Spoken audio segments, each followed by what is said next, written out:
நற்தூதரும் அதிகமான கூலிகளை நாம் பெற்றுக்கொள்ள வேண்டும் என்பதற்காக நமக்கு அதிகமான வழிபாடுகளை கற்றுத் தந்துள்ளார்கள்.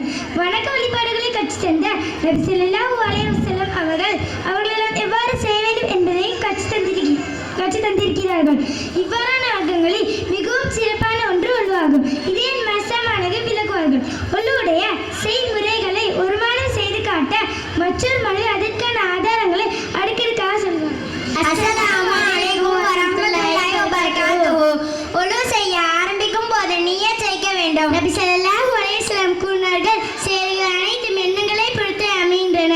பிஸ்மில்லாஹ் என்று அல்லாஹ்வின் பெயரை கொண்டு ஆரம்பம் செய்ய வேண்டும். நபி ஸல்லல்லாஹு அலைஹி வஸல்லம் எந்த காரியம் செய்தாலும் அல்லாஹ்வின் பெயரை கூறி ஆரம்பம் செய்வார்கள். இரு கைகளையும் மணிக்கட்டு வரை கழுவ வேண்டும். நபி ஸல்லல்லாஹு அலைஹி வஸல்லம் கூறினார்கள், நீங்கள் ஒழு செய்தால் உனது கைகளையும் கால்களையும் கோதி கழுவிக் கொள்ளுங்கள். 3 முறை நாசிக்கு நீர் சேர்த்து வாய் கொப்பளிக்க வேண்டும். நபி ஸல்லல்லாஹு அலைஹி வஸல்லம் ஒரு கையில் நீர் எடுத்து வாய் கொப்பளித்து நாசிற்கு வலது கையில் தண்ணீரை சேர்த்து இடது கை நாவில் ஏற்றுவார்கள். முகத்தை கழுவ வேண்டும். அல்லாஹ் கூறினார், நீங்கள் தொலையை காயில் நிறுத்தால் உங்கள் முகத்தை கழுவிக் கொள்ளுங்கள்.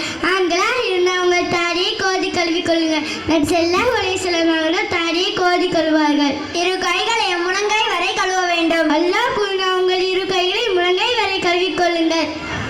தலைக்கு மசாஜ் செய்ய வேண்டும். அல்லாஹ் கூறினார், உங்கள் தலையை மசாஜ் செய்து கொள்ளுங்கள். நபி ஸல்லல்லாஹு அலைஹி வஸல்லம் தனது தலை முழு பகுதியும் மசாஜ் செய்வார்கள். தலையை மசாஜ் செய்தவுடன் கால்களுக்கும் மசாஜ் செய்ய வேண்டும். இரு கால்களையும் கரண்டை வரை கழுவ வேண்டும். அல்லாஹ் கூறினார், உங்கள் இரு காலையும் கரண்டை வரை கழுவிக் கொள்ளுங்கள்.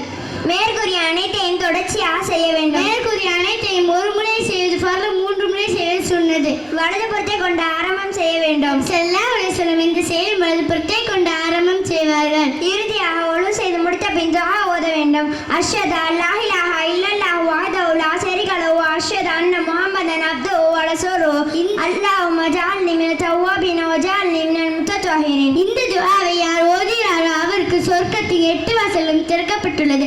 அவற்றை தாம் விரும்பிய வாசலில் அவர் நடந்து கொள்ளலாம் என்று அல்லாஹ்வின் தூதர் ஸல்லல்லாஹு அலைஹி வஸல்லம் கூறினார்கள். மேலும் நபி ஸல்லல்லாஹு அலைஹி வஸல்லம் கூறினார்கள், ஒழுவை பரிபூர்ணமாக செய்த ஒரு தொழுகைக்கு பிறகு மற்றொரு தொழுகையை எதிர்பார்ப்பது, பள்ளி வாசலுக்கு நடந்து செல்வது. இந்த 3 அமல்கள் யார் செய்கிறார்களோ அவருடைய சிறு பாவங்களை அல்லாஹ் மன்னிக்கின்றார். எனவே சிறு பாவங்கள் மன்னிக்கக்கூடிய ஒழுவை நாம் பரிபூர்ணமாக செய்ய வேண்டும். அது மட்டுமா, பாவங்களை